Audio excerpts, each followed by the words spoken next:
नमस्कार दोस्तों, स्वागत है आपका टीवी 24 में और मैं हूं अजय सिन्हा। दोस्तों, उत्तर प्रदेश में 9 सीटों पर उपचुनाव की जंग को लेकर अब बीजेपी और इंडिया अलायंस ने पूरी तैयारियां कर ली हैं। यानी 2024 के लोकसभा चुनाव में मिली हार के बाद बीजेपी अब कोई भी ऐसा मौका नहीं छोड़ना चाहती है जिसे उसे उपचुनाव में भी हार का सामना करना पड़े। बाकायदा इसके लिए मुख्यमंत्री योगी आदित्यनाथ ने कमान संभाली है और एक प्लान लॉन्च किया है जिसका नाम दिया गया है ऑक्टोपस प्लान।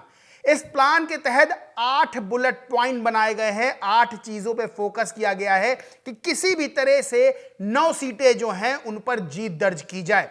वहीं समाजवादी पार्टी यानी कि कहें तो इंडिया अलायंस ने भी एक प्लान सेट किया है। वैसे तो समाजवादी पार्टी पीडीए के नारे पे आगे बढ़ रही है, साथ ही 90% यानी 90% का एक प्लान तैयार किया गया है। नारों की जंग उत्तर प्रदेश में चली रही है, कहीं बटेंगे तो कटेंगे, कहीं जुड़ेंगे तो जीतेंगे जैसे नारे चल रहे हैं।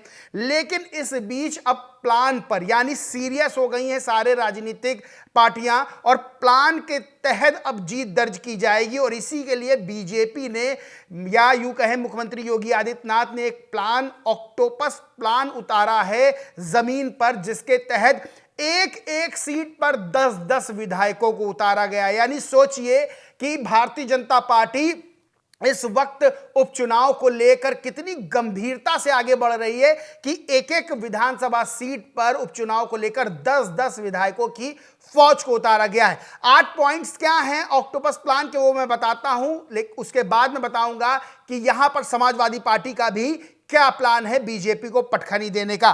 दोस्तों, पहला जो पॉइंट है वो ये है कि उपचुनाव वाली विधानसभा सीटों पर 10-10 विधायकों को लगाया गया है नुक्कड़ बैठकें करने के लिए कि किसी भी तरह से जो केंद्रीय सरकार के मुद्दे हैं, राज्य सरकार की योजनाएं हैं और केंद्र सरकार की योजनाएं, उनसे लोगों को जागरूक किया जाए। वही जाति पे बहुत बड़ा फोकस है। यानी अगर मान लीजिए कटहरी में चुनाव है या खैर सीट पे चुनाव है तो वहां जाति के हिसाब से जो बड़े नेता हैं उसी जाति के उनकी फौज को उतारा गया है कि जो जातिगत वोट है उनको किसी भी तरह से बीजेपी की ओर लाया जा सके। वहीं चौपाल के माध्यम से भी भारतीय जनता पार्टी वोटर्स तक अपनी पकड़ बनाना चाहती है। साथ ही सबसे ज्यादा जो फोकस किया जा रहा है बूथ अध्यक्ष पर किया जा रहा है, जो कार्यकर्ता हैं बूथ लेवल के उन पे, क्योंकि 2024 के लोकसभा चुनाव में हार की जब समीक्षा की गई तो एक बात बहुत बड़ी सामने आई थी कि जो बूथ लेवल के कार्यकर्ता हैं, अध्यक्ष हैं, वो खासा नाराज नजर आ रहे थे। इसलिए उनको जो है साथ में लिया जा रहा है या यूं कहें कि उनकी नाराजगी को दूर किया जा रहा है। वहीं बड़ी बड़ी रैलियां करके शक्ति प्रदर्शन जो दिखाने की कोशिशें अब बीजेपी करने वाली है उपचुनाव को लेकर। साथ ही 68 लोगों की टीम बीजेपी ने बनाई है जो 9 विधानसभा क्षेत्रों में जाएगी। यानी जो बहुत खास पदाधिकारी हैं बीजेपी के, उन 8 लोगों की टीम बनाई गई है। इसी तरह सहयोगी दल जो बीजेपी के, उनके नेताओं पर, बीजेपी के भी नेताओं पर नजर रखी जा रही कि आखिर वो किस तरह से प्रचार कर रहे हैं। वहीं इन सबकी मॉनिटरिंग करके जो आला कमान है उनको भेजा जा रहा है। साथ ही टिकट बंटवारे को लेकर भी नाराजगी की खबरें थी।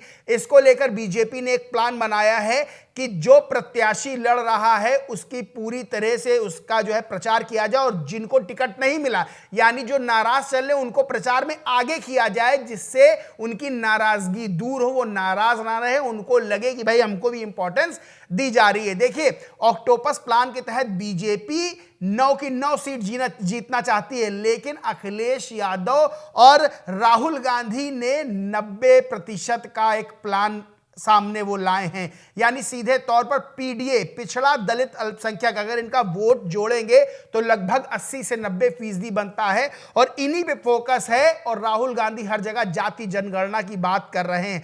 वहीं अखिलेश यादव पीडीए का नारा लेकर आगे बढ़ रहे हैं और साफ तौर पर इंडिया अलायंस 90% वोटर्स पे अपनी निगाह रखे हुए किसी तरह 90% वोट जो है वो उनके खाते में जाए और 9 सीटों पर बीजेपी को पटखनी दी जा सके। अच्छा, बीजेपी कितनी सीरियस है इस बात से पता चलता है कि किसी भी तरह से बीजेपी ढिलाई नहीं करना चाहती है, लेकिन कहीं ना कहीं हार का जो डर है, क्योंकि लोकसभा चुनाव में जिस तरह से बीजेपी को हार का सामना करना पड़ा, उत्तर प्रदेश के अंदर 37 सीटें समाजवादी पार्टी जीत गई, 6 सीटें कांग्रेस जीत गई। बीजेपी के नेताओं में कहीं ना कहीं हार का डर कथित तौर पर बैठा हुआ। इसी को लेकर कटहरी से एक पोस्टर वायरल हो रहा है जिसमें जो बीजेपी के प्रत्याशी हैं धर्मराज निषाद, उनका पोस्टर वायरल हो रहा है जिसमें उन्होंने लिखा है या तो आपकी जिताए दे या तो टिट्टी पे लेटाए दे। यानी सीधे से उनका कहना है कि या तो आपकी जिता दो या हमको टिट्टी पे, यानी हमारा अंतिम जो है वो यात्रा निकलवा दो। सीधे तौर पर पता चल रहा है कि बीजेपी प्रत्याशियों के मन में जीत को लेकर संशय है, हार को लेकर डर है, और इसीलिए अब बीजेपी का आला कमान किसी भी तरह की चूक नहीं करना चाहता है। बहरहाल ये पोस्टर भी वायरल हो रहा है। अब इस पर जो राहुल गांधी का बयान है 90% को लेकर, इस पर कांग्रेस ने ट्वीट किया और लिखा, मैं आप सभी को सच्चाई बताने की कोशिश कर रहा हूं कि 90% लोगों की देश में कोई भागीदारी नहीं है। मैं जब ये बात करता हूं तो बीजेपी कहती है मैं लोगों को बांट रहा हूं, जबकि मैं देश को मजबूत करने की कोशिश कर रहा हूं। अगर देश के लोगों को भागीदारी दिलाना है, लोगों को उनकी जगह दिलाना गलत है, तो ये काम मैं बार बार करूंगा। यानी सीधे तौर पर राहुल गांधी 90% वोटर्स को लेकर चल रहे हैं, वहीं अखिलेश यादव भी पीडीए के नारे को लेकर चल रहे हैं। और सबसे बड़ी बात यह है कि यहां पर योगी आदित्यनाथ का ऑक्टोपस प्लान और अखिलेश यादव का पीडीए का जो नारा है 90%, इन दोनों में फाइट देखने को मिल रही है। अब आने वाले समय में जब अभी वोट पड़ने हैं और वोट जब जनता डालेगी तो जनता तय करेगी कि इन 9 विधानसभा सीटों पर जो उपचुनाव हो रहा है उसमें किसकी जीत वो तय करती है, बीजेपी की या इंडिया अलायंस की, वो जनता तय करेगी। लेकिन ये उपचुनाव नाक का सवाल बना हुआ है सपा और बीजेपी के लिए, क्योंकि ये उपचुनाव ये बात तय कर देगा कि 2027 में मजबूत दावेदारी सत्ता के लिए कौन पेश करता है। बहरहाल उत्तर प्रदेश का उपचुनाव बेहद दिलचस्प बना हुआ है और जिस तरह से नए नए प्लान, नए नए नारे सामने लाए जा रहे हैं, उससे साफ पता चलता है कि हार और जीत को लेकर दोनों ही दल बहुत सीरियस होकर चल रहे हैं और सीधे तौर पर एक दूसरे को पटखनी देना चाहते हैं। बहरहाल दोस्तों, इस पूरे मामले पर आप क्या सोचते हैं, क्या मानते, कमेंट करके जरूर बताएं। वीडियो अच्छा लगा हो तो लाइक करें, शेयर करें और चैनल को सब्सक्राइब नहीं किया तो सब्सक्राइब करके बेल आइकन जरूर दबा लें। धन्यवाद।